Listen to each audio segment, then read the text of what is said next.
Pearson and Dr. Nikita Barker. Good morning, ladies. Good morning. Thank you for having us. The pleasure's all mine. So we're going to be talking World Family Doctor Days. So we're going to celebrate it today, actually, the 19th of May.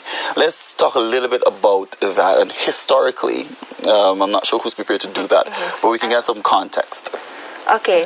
So the establishment of the family medicine program started in the mid-1900s, right, in the 20th century, because there was a decline in general practice in countries like the U.S., Canada, and even Europe. There was a decline in general practice because there was the diversification of the medical field into so many subspecialties like surgery, obstetrics, internal medicine, oncology, etc. So those seemed a lot more stimulating for physicians to pursue and more elite. Yeah. So there was a decline in general practice, and the World Organization of Family Doctors was founded in 1972, and they decided to reintroduce family medicine or general practice in the form of family medicine, right? So they established this whole new program, which is a master's program. It is a program that you do at the postgraduate level. Yeah. To reintroduce primary health care, basically. Right. And great, and that sounds, because you were telling me a little while ago, sometimes it's oftentimes overlooked, Yeah. particularly here in Guyana. It's just one of those things that's overlooked, and I can understand why that is. Yeah. So the role of the family physician is often overlooked. It is seen as insignificant, and that's the reason for World Family Doctor Day, right? It's to bring awareness to the role that we play in providing quality primary health care to the patients, right, to people worldwide. Great. The theme for the observance this year, let's talk a little bit about that. And I know that the theme is sort of built on 4 pillars as well. Correct. So this year we're celebrating under the theme Building the Future with Family Doctors. And explanatory in itself, but we're focusing on 4 pillars. So we're building the future with, and we're building the future with healthcare teams, because any person functioning is as good as their teams. Yeah. We're building the future with patients, because the patients are central to the role of family medicine practice. We don't have family medicine if we don't have patients for it. Yeah. We're building the future with technology, because the COVID-19 pandemic has put us in a unique position to have to engage patients in different manners, and technology has played a big role in that.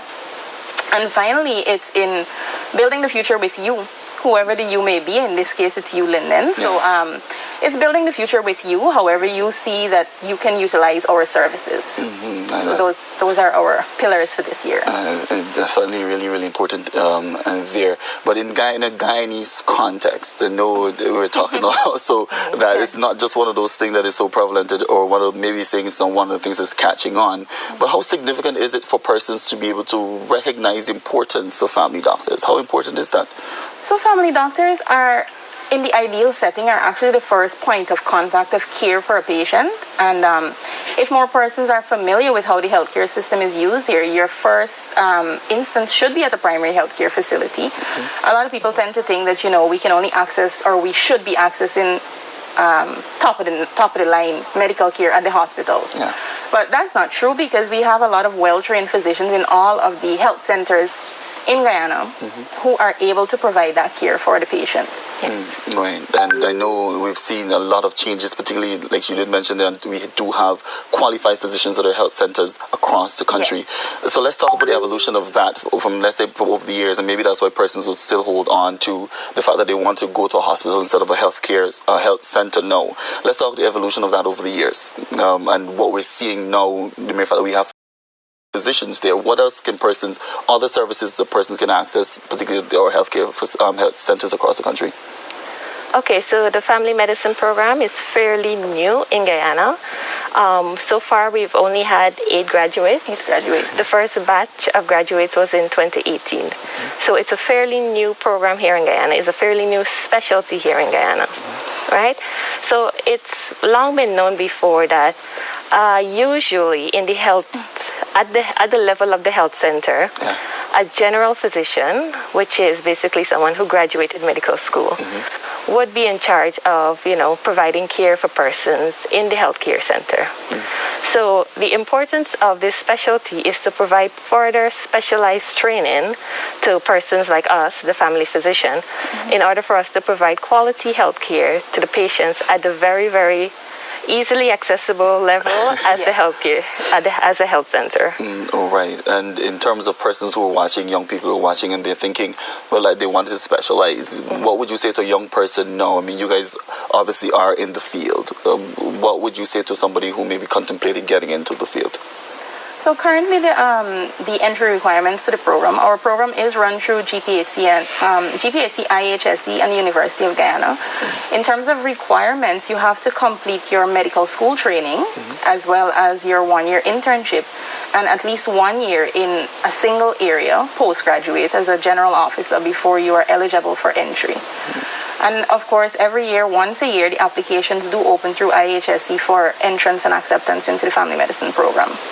Right, and you did mention the mere fact that persons oftentimes think about specializing and stuff like that is like oftentimes the preferred way to go for persons.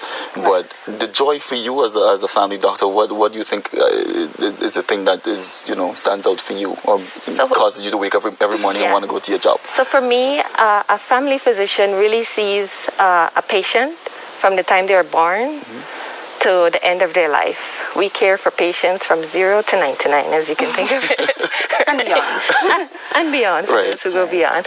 Right? So for me, every day is different. Every day you see something new, something exciting. So it's always interesting for me. And you get to follow the patient. You get to build a rapport with the patient. You get to follow the patient throughout their life, basically, and provide a continuum of care, specialized care for that particular patient. Right. And we also play an important role in preventative medicine. Obviously, everyone will have their risk factors for certain diseases. So that's a very crucial role that we also play, right, in preventative medicine. Right, and in terms of future plans, I know today is World Family Doctors Day, but in terms of goals and future plans, what are some of the things that we can expect, particularly coming out from WONCA? Well, family medicine in Guyana, we are actually established across 8 centers in the country currently. That would be the accumulation of graduates as well as residents ongoing training. So those 8 centers currently, we have the Georgetown Hospital Centers, which is Kitty Health Center, Camberville Health Center, Enmore, and Enmore Polyclinic and Industry Health Center. The other 4 centers are the Grove Health Center, Buxton Health Center, East La Penitence Health Center, and Sophia Health Center, sorry. Right, so those are our 8 centers currently, and we do have aims of expanding into Region 4 this year, and this year we're also earmarking Region 3 for extension as well. Awesome. Well, ladies, I want to thank you guys for stopping by and talking to us this morning. It really was an informative conversation. I definitely learned a number of things I really didn't or wasn't really familiar with. I want to wish you guys the best. And the role that you guys play is really, really important. I must say that, particularly in a pandemic. But before we go, how difficult is that, though? If I mention a pandemic, how difficult is it for you guys to be able to do your job and to do it effectively? If the persons that we coming with, you have coronavirus to worry about, but then there are other non-communicable diseases as well. How difficult is it for you guys? It's definitely been an adjustment. We have had to make several changes across the centers in order to facilitate seeing patients. We do have screening protocols in place. We at least have temperature checks. We ask patients about some of the more common coronavirus symptoms.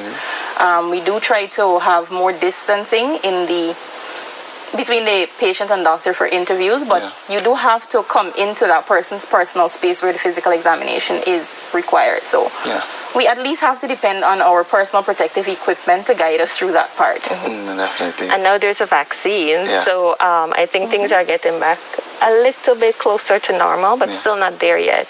So I think everybody. Yes, but I would like to encourage everyone that's listening to get the vaccine because it's important. All right, great. You heard it there. So much. Thank you so much for stopping by and talking to us this morning. On Ghana Today, we always advise people to either know something or find out about it with regard to vaccinations. Many things are being said without actual evidence or knowledge, but we intend to eradicate some of these misconceptions this morning.